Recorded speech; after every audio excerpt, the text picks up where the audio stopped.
Bonjour et bienvenue à cette présentation des activités complémentaires du cours de français au 3e degré. C'est Madame Ansoul qui vous parle et ce, au nom de toute l'équipe pédagogique composée de Madame Gipon, Monsieur Toussaint, Madame Tunson, Madame Télène, Madame Mancet et moi-même. Petite précision avant de commencer, il s'agit bien là d'activités complémentaires et non d'options.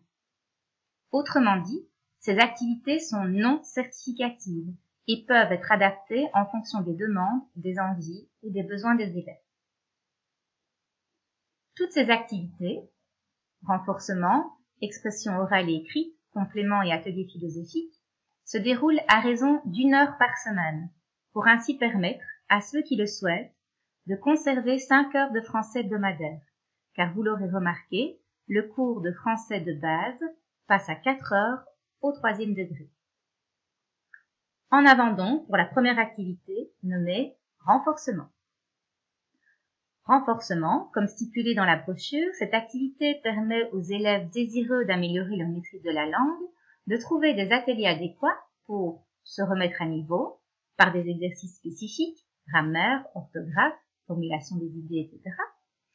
Assurer les compétences des premiers et 2e degrés et faciliter l'arrivée dans les études supérieures. Quelques petits exemples d'activités pratiquées, des dictées, l'utilisation de certains sites internet didactiques pour varier les supports d'apprentissage, mais aussi des résumés, des exercices sur le résumé, sur la compréhension de texte, etc. Nous passons à la deuxième activité intitulée expression orale et ou écrite. Alors pourquoi et où? Parce que chaque année, nous sommes soucieux de répondre aux attentes de nos élèves et d'adapter le cours en fonction de celle-ci. Le cours d'expression permet de travailler de manière spécifique des compétences orales et écrites telles que l'éloquence, le théâtre, le journalisme, l'écriture de récits ou encore la poésie.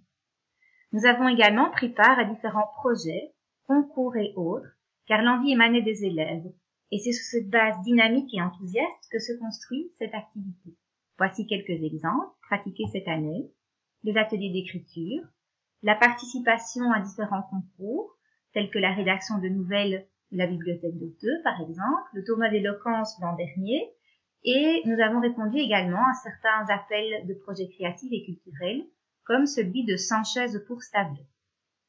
Nous travaillons également sur l'expression corporelle à partir de jeux, et nous participons cette année à la rédaction d'un recueil de textes littéraires en vue de sa publication.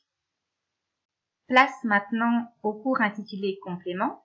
Comme son nom l'indique, il s'agit ici d'aller plus loin et de compléter sa formation littéraire, d'enrichir sa culture et ses connaissances en langue et littérature française, et donc de donner la possibilité à tous ceux qui aiment le monde des lettres de trouver un espace où cultiver leur intérêt. Ici aussi, notre volonté est de répondre aux souhaits des élèves et de composer le programme du cours en collaboration avec ceux-ci. Voici quelques exemples d'activités que l'on peut y trouver. Des parcours thématiques ou ciblés sur un auteur spécifique, comme Romain Gary par exemple. On peut également visiter une exposition, comme celle d'Apollinaire à l'abbaye de Stavelot, imaginer des sorties théâtrales, ou encore créer, comme ce fut le cas l'an dernier, une campagne de sensibilisation à l'orthographe que les élèves ont déjà pu observer dans les couloirs. Voici maintenant la dernière activité, intitulée Atelier philosophique. Nous avons tous l'esprit philosophique, il suffit simplement de cultiver le goût du questionnement. Cette activité complémentaire n'est pas un cours ex cathedra, dont l'enjeu serait de faire mémoriser les grands courants de pensée. Car la philosophie ne s'enseigne pas, elle se pratique. Et en particulier, il y a le dialogue philosophique, abordant des thèmes universels, tels que la liberté, le bonheur, la vérité, la justice.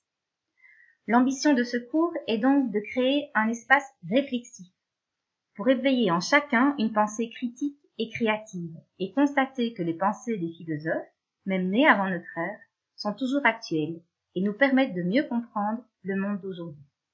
Ici aussi quelques exemples d'activités, des débats autour d'extraits de textes ou de citations, la découverte de célèbres philosophes au travers de leurs écrits, l'analyse de films ou de séries cultes qui permettent d'illustrer la pensée de certains philosophes, ou encore la création d'un jeu philosophique.